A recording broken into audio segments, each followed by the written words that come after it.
what's up mga par? So ngayon, una sa lahat, nabati muna ako ng maraming salamat sa mga natin diyan, sa mga supporter natin na walang sawang nagpi-play ng mga video natin. So mga guys, Pards, Park, so maraming salamat sa inyo lahat. At ngayon ay walang sawa kayo na nagsusupport sa aking channel. So ngayon, matagal-tagal din ako hindi napag-vlog. So ngayon, meron tayong iba-vlog doon sa aking solar na ginawa. Akong power relay. So, paano ba paganahan itong power relay? So, itong power relay, ito ay gamit ng mga par, kung hindi nyo natatanong. Ito ay gamit na gamit sa mga motor, sa mga electronics. At saka pala, ito rin ginagamit sa mga solar power. Ginagawa nila itong ATS. So, ngayon mga par, so, paano natin ito paganahin itong power relay na to? Yun mga par, so ito na yung ating mga gamit. So meron tayong inasabi ko nga kanina, itong ating DC breaker, ito ay may rated 32 ampere, so tax nail. So itong gagamitin natin. So dito tayo kukuha ng mga par, dito tayo kukuha ng source para mapagana natin yung ating power relay. So itong power relay nito mga par, so may rated siya na 12 volt. So may rated siya na 12 volt siya, 10 ampere. So ito yung ating papaganahin. So ito namang LVD natin, ito yung low voltage disconnect. So ito yung mga panagamit na gamit sa mga power supply. So ginagamit to para maprotektahan yung ating battery. So itong ito may mga setting to. So mamaya check natin. So unahin lang natin kung paano natin paganahin itong power relay. So, meron tayo ngayon sample na diagram natin. So ito, papakita ko sa inyo yung sample na diagram. So nasabi ko kanina na number nito yung number 1, 2, 3, 4, 5, 6, 7, 8. So, makikita natin yan dito. So, yun mga par. Ito nga palang itong ating power relay nito ay may numbering. So, maliliit, malabo lang yung numbering nito. So, ito yung numbering niya mga par. So, meron siyang number 1, number 2, number 3, number 4, number 5, number 6, number 7, and number 8. So, yun mga par. So ito yung sample diagram natin dito sa power relay. So yun mga par, kung ang power relay natin ay hindi pa nasusuplayan, itong 1 and 5 ay totally connected. So magka-connect po siya. Pati po itong 2 and 6, so siya po ay totally connected. So pag once na supplyan po itong power supply, so itong number 1 at number 6, number 1 at number 5 ay totally close. So mag-o-open po siya. So ang magko-close po pag nasuplayan na po ito ng 12 volt. So ito nga pala yung 7-8, ito po yung load natin na supply na 12 volt. So pag nasuplayan po ng 12 volt, so itong ating power relay na to, so DC po siya at DC na 12 volt. So ito pong number 1 at number 5 ay totally open, mag-o-open po siya. At ito po mga 3 and 5, so ito po ang totally connected. Magko-connect na po siya. So yun po, hanggang ito po, connected din po siya. Itong 4 at 6. So pag nasupplyan din po siya, magkapares lang po sila na 3, 5 at 4 and 6. Pag nasupplyan po siya ng 12 volt, so magko-close contact po siya. So ito po namang number 1, at number 5, so magiging open na po siya, totally open. So yun. So ito po, maliwanag. Ito po yung power relay natin na 10 ampere. So ito po yung number 1. So ito po yung number 1, number 2, number 3, number 4, number 5, number 6, number 7. So ito number 7, 8, ito po ang magiging load. So ngayon mga par, subukan natin kung yung totoo nga pala yung number 1 at itong number 1. So subukan natin itong number 1 at number 5 ay totally connected kung wala pa siyang supply. So ito. So bago yan, lagay natin muna to para So ilalagay natin muna to para magkaroon siya ng contact. So ito nga palang itong power relay natin. Pag hindi mo ito kinabit, totally totally close po sila. Tsaka siya magkukontak pag nilagyan po natin to. So lagyan natin. So para malaman natin kung talagang yung 1 at 5 ay connected kung wala pa siyang load na 12 volt. So yun mga par. So nga pala masabi ko nga pala itong yung itong number 3 and number 4 at 5 and 6. So ito po ay sa 12 volt, to 20 volt.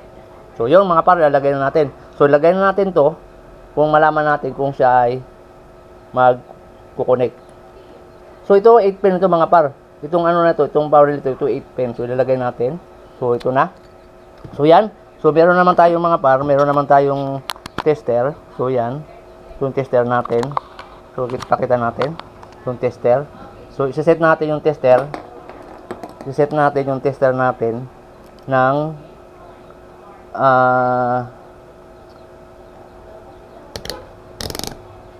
yan, nakaset natin tester. So makikita naman pag siya connect, makikita naman magbibiling naman siya katulad to. Napakinig niyo. Yan. So yon mga par. So itong tester na to, ilalagay natin. So sabi ko kanina, itong kanina nga itong number 1 at number 5 ay totally connected if kung wala pa siyang load. Subukan natin. So yan. So makikita natin. So tumunog ang tester. So i-test natin number 1, to number 1 and number 5. So yan. So yun mga par. So yung sabi ko kanina na kung wala pa siyang load, itong number 1 at number 5 ay totally connected. So yan. Tsaka itong 2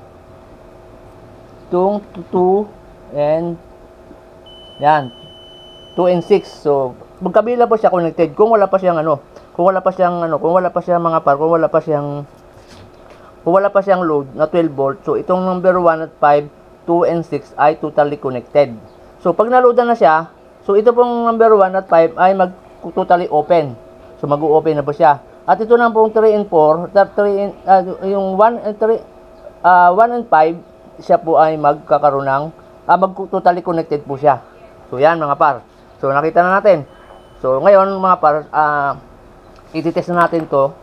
I-test na natin ito sa kung paano ba talaga gamitin itong power relay na to. So dito tayo kukuha ng ng load na 12 volt sa LBD na 12 volts. So itong LBD na to, may mga par, meron siyang may polarity siya. Meron siyang positive at negative. So yun mga par, ito nga palang LBD natin na to. So pag ang ipinasok mo dito ay 12 volts, ito nga palang LBD na may rated na 12 volt, may 24 volt so hanggang sa mataas. So yun mga par, pag ang ipinasok mo dito ay 12 volts, so magkakaroon siya ng output na 12 volt. Kung ano yung pinasok naman ito, kung pinasok ito 12 volt din ang lalabas sa kanyang output. So yun mga par. So ito i-test natin, tingnan natin ito, punta tayo sa i-tap na natin. Tatap na natin ito kung paano talaga paganahin itong relay natin na to. So sabi natin kanina, pag wala pa siyang supply dito sa 7 and 8, yung number 1 and number 2 is totally connected. And kung magkakaroon ng supply siya, ito number 1 at number 5 ay magiging close, totally be open po siya. So yun, tingnan natin. So i-rated natin muna itong ating breaker na 12 na 32 ampere. So subukan natin kung ilan ang niya, kung ilang volt.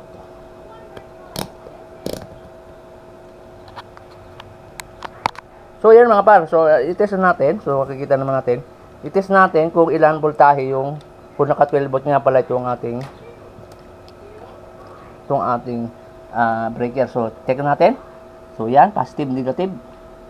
So yun mga par, so meron siyang so yung itong ating battery na galing sa battery, meron siyang, kung makikita niyo, may rated siya na 13.34, so may rated siya.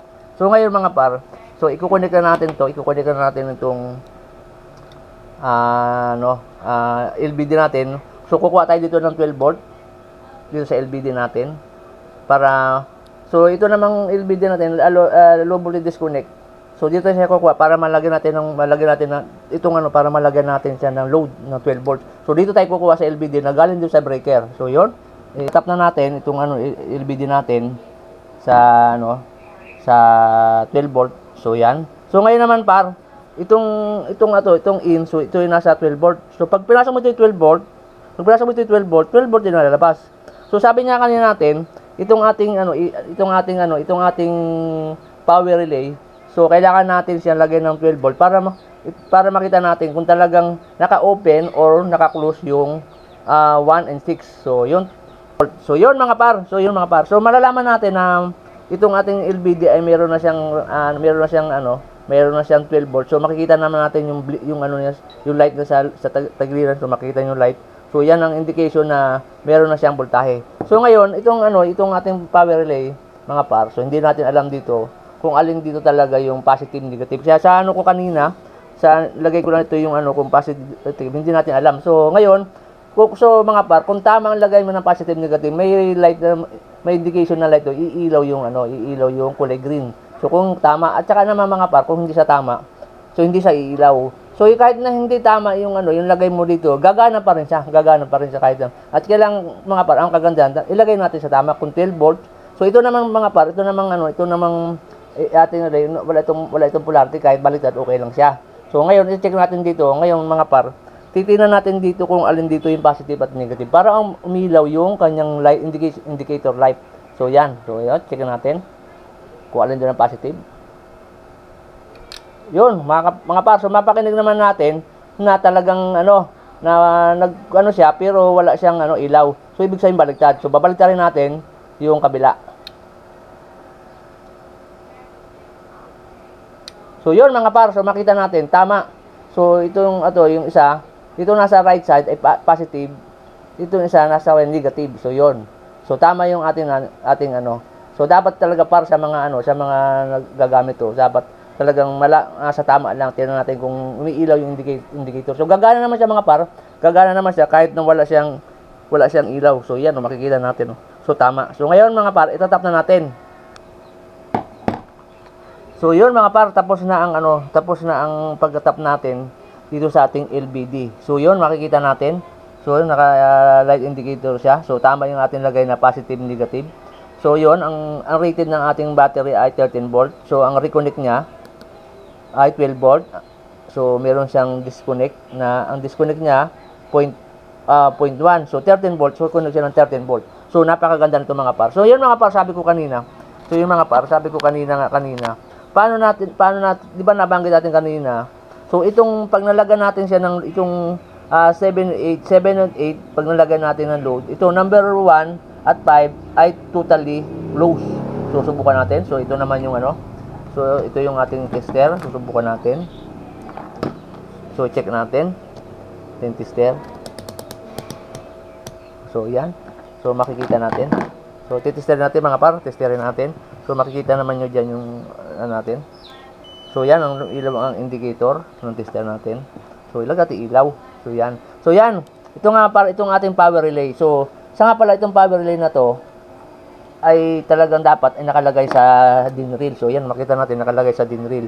So mas maganda kung kasi napakalambot ng Okay naman siya mga par, pwede nyo lagyan ng tornilyo yan. Tornilyo lang yung lagyan dyan. Kaya lang medyo malambot. So mas maganda kung talaga siya nakalagay sa DIN rail. Katulad ito, mga par, nasa DIN rail. So balik tayo mga par. So yan. So makikita natin kanina na may load na tayo. So yung load natin galing sa battery, 12 volt, lumabas siya dito sa DC breaker natin, pumunta siya sa LBD. So tinapon dito sa kabilang tinapon sa output ng LBD, pumasok siya dito sa inang kanyang power relay. So ngayon, sinasabi ko nga kanina, if na nagkaroon siya ng load, so itong number 1 at saka 5 ay totally close, totally open. And itong 3 and 5, so totally connected. So yan, subukan natin. So nakikita naman natin. So ito, check natin mga par. So kung tama ngayon. So yan, itong number 1 at number 5. So yan mga par. So makikita natin, wala siyang connection. So ito number 1 at 5 ay close. So di ba? Nag-open siya pala. Sorry. So nag-open siya, totally open. So ito namang 3 and 5 ay totally connected. So nagkamali lang kanina. So pag may load na to, pag nagkaroon na siya ng load, ito magiging 1 and 2 magiging totally open. At ito namang yung 3 and 6 ay pag may load siya, totally close. So totally or connected. So subukan natin itong 5, 3 kung connected. So yan. Ito yung 3 and 5. So yan mga par. So mapakinig naman natin. So connected talaga siya. So tamang-tama itong ating LDR. Ito ginagamit sa mga par. Ito ginagamit sa pwede din gamitin na ATS. So sa mga video natin sa sunod, so subukan natin kung paano natin gamitin na ATS. So ito na mga par, itong 3 and 5, so for 220 volt, so ginagamit sa 220 volt. So yan. So yan nga par, so susubukan natin dito. So itong sa ano, para malaman natin lahat, malaman natin na talagang totoo nga kung sa number 5, so yung 1 and 2 pag walang load ay connected, totally connected. At kung may load naman, itong number 3 and 5 ay totally open. So kung may load, kung maglo-load siya, pag nalagyan natin ng load siya, itong 3 and 5, itong makikita natin mga para 3 and 5. So makikita natin 3 and 5 na to. So magko-collect totally connected. So subukan natin sa light kung talaga totoo. So 'yon mga par. So itong LVD, itong power relay natin to, iba-ibang relay. So yung ating yung split relay, so isa lamang ang pinuputol. Then yung SD na relay natin, so isa din ang pinuputol. So itong power relay natin to, totally dalawa ang pinuputol mga par, dalawa. So ilalagay natin siya dito sa open. So ito ilalagay natin siya dito sa open. Then dito sa output sa kabila, then isasaksak natin kung talagang totally open siya, kung nagkaroon siya ng load. So yan, so mga par. So subukan natin. So ito ngayon, ang gagawin natin, meron tayong valve. So ngayon, ang gagawin natin dito, puputulin natin. Hatiin natin. Kasi sa ibang power relay, hindi talaga siya napuputol mga par. Hindi talaga siya napuputol. Isa lang puputulin. Muntalang to sa power relay nito, dalawa. Para malaman natin. So ito napakaganda sa mga motor, sa mga electronics, sa mga, parang ginagamit natin sa sa mga water display, basta yung ginagamit to, napakagandang gamitin. So ito nga, kung bibili ka ng ATS, medyo mahal. Mantalang kung ang gagamitin mo mga para ito, napakamura lang. Magkano lang to? Nasa 200. So except na bumili ka ng mga 1212. So ang kagandahan nito mga par, kung ang gagamitin mo to sa solar system mo, talagang wala siyang mga par, wala siyang putol, wala siyang delay, kasi yung mga ATS meron siyang delay. Ito par, pag ginamit mo, totally wala siyang delay, diretso. Kaya lang may mga ko lang sa inyo, na dapat ang gamitin dito, kung gagamit kayo, ito ay nasa nasa 1,800 watts ang pwede nyo gamitin. Pag sumubra kayo mga par doon, so sasabog ito. At saka par, kung gagamit kayo ng breaker nito, nasa nasa 20 breaker lang gagamitin, 20 ampere lang gagamitin. So yung mga par, putulin na natin to. Subukan natin kung talagang tama yung ating pag-demo sa power relay. So yun, putulin natin. So putulin natin mga par. So puputulin natin. So yan. So na. Sayang, pero okay lang. So yan, pinutol na natin. Puputulin na natin. So i-connect na natin. Yan.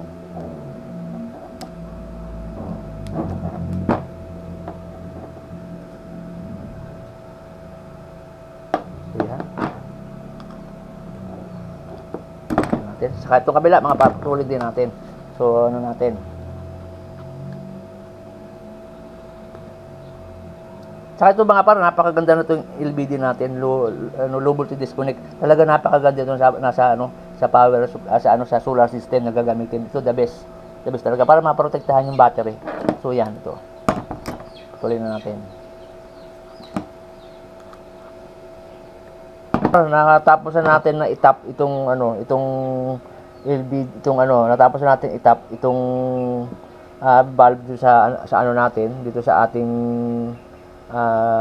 power relay. So ngayon naman mga par, susubukan natin.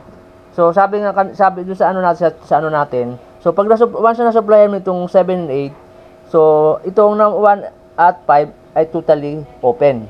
So yun, na-supply natin. So itong 1 at totally open, at itong 3, itong 5 and 6 ay totally closed. So subukan natin. So ngayon mga par, so bubuksan natin itong ating buksan natin itong ating breaker na 32 ampere para kumuha tayo ng 12 volt na magagaling ito sa LVD. So dito tayo kukuha ng source papunta dito sa ating power relay. So okay na yun mga par. So loadan na natin. So titingnan natin kung iilaw kung iilaw itong ating lamps na mayroon siyang supply na 12 volt. So ang supply na itong nung 5 ay 220 volt. So yan mga par, so buksan natin. So yan, buksan natin ang ating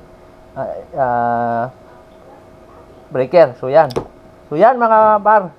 So umilaw siya, kita na lumagitik, umilaw yung ating valve. So ang rated natin ng ating ng battery natin ay 13.8 volt. So yun nakikita natin na umilaw naman yung ano natin, ating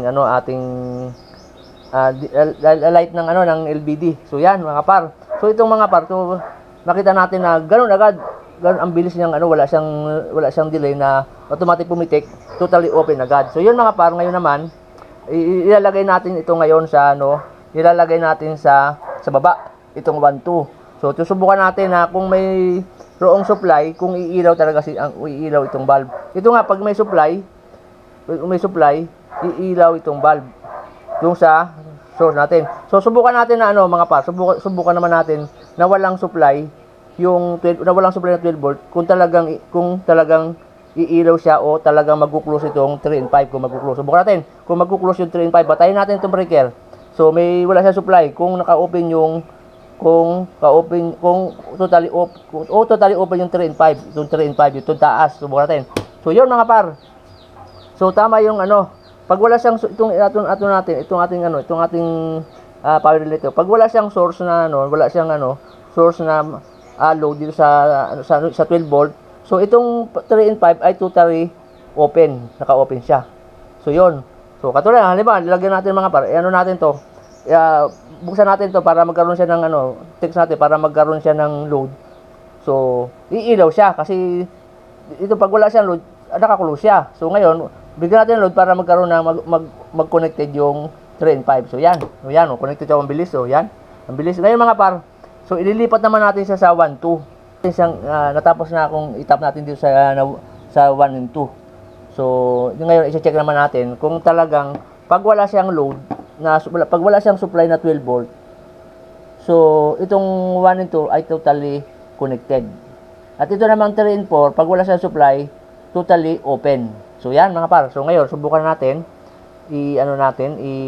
isasaksak na natin itong power dito sa So yun nga pala, nabanggit yung nga pala itong ibabaw na 3 and 4 at ito for 220 volt. So yan mga par. So subukan natin, check natin. So yan. So yan mga par. So umilaw. Nakita nyo? Umilaw yung ating lamp. So itong ating bulb umilaw. So ito naman so ibig sabihin itong ating power relay pag wala siyang supply na 12 volt nanggaling dito sa LBD na papunta galing sa LBD at lalabas sa LBD na papunta sa power relay natin. Pag wala siyang supply, totally connected yung number 1. At kung magkakaroon man ng supply, itong 1 and 5 ay totally open. Subukan natin, patayin natin yung mga parts, patayin natin yung ating breaker kung talagang totoo yan. So yan mga par, so yan. So nakita natin na pagka may load, nag-supply ka dito sa number 1 ay totally open na yung number 1. At ito namang 3 and 4 siya totally connected. So yan mga par, ganoon lang kadali ang mag-set up nitong atong power relay. So itong power relay ito mga par, so kailangan to gamit ito sa mga sa mga motor, lahat na. So at isa rito ginagamit na ATS, napakaganda. Kaya lang masasabi ko pag ginamit yung ATS, may limitation lang to mga par. Kasi nga ang rated natin ng ating power relay ay nasa 10 ampere lang to. So ang kayang i-load ng 10 ampere ay nasa 1,800 watts. So yun lang pwede nyo i-consume. Kung susubra kayo sa 1,800, so baka sumabog or pumutok itong power relay natin.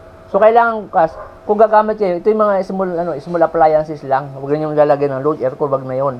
So doon lang kayo sa mga hanggang dishwashing machine. So hanggang doon lang ito sa washing machine. So yun mga par, so gano'n lang kadali kung paano gumamit ng power relay, kung paano nyo paganahin. So 12 volt siya. So ang rated niya 10 ampere lang. So napakaganda, napakabilis na gamitin. Tsaka napakaganda, ganun lang, 12 volt supply. So hindi naman kayo para malilito dito. So yun. So yun lang sa nga pala mga par, sa mga baka may nagkamali ako sa mga demonstration ko. So paki-comment na kayo sa baba para mabigyan natin ng pansin kung anong mali. So yun, mga par, maraming salamat sa inyong panunood sa vlog natin ito. Sana magkaroon kayo ng kaunting kaalaman para dito sa mga power relay. Tsaka mga par, ano natin sa sunod na vlog natin. So i-ano natin, i-ano ko na to. So makita niyo yung aking solar system kung paano ko to ginalagay sa solar system natin, kung paano ko to ginamit. At saka doon sa sunod na vlog natin, so makikita natin kung paano protektahan itong power relay yung ating battery. So yun, abangan lang ninyo mga par. So sa sunod na ano. Saka pala mga ano, bago ang lahat, shout out muna sa mga kaibigan natin diyan nanonood ng last video ko. So maraming salamat sa mga guys, maraming salamat. Sana walang kayong magsawa. At sa mga ano, mga hindi pa nakakapag-subscribe sa channel natin, so huwag niyo kalimutan na pindutin lamang yung post button na subscriber natin yung post button. Then share and like, at sana para pag nakasubscribe kayo, siyempre lagi kayong update sa mga vlog natin. So maraming salamat. Hanggang dito lang. Bye-bye.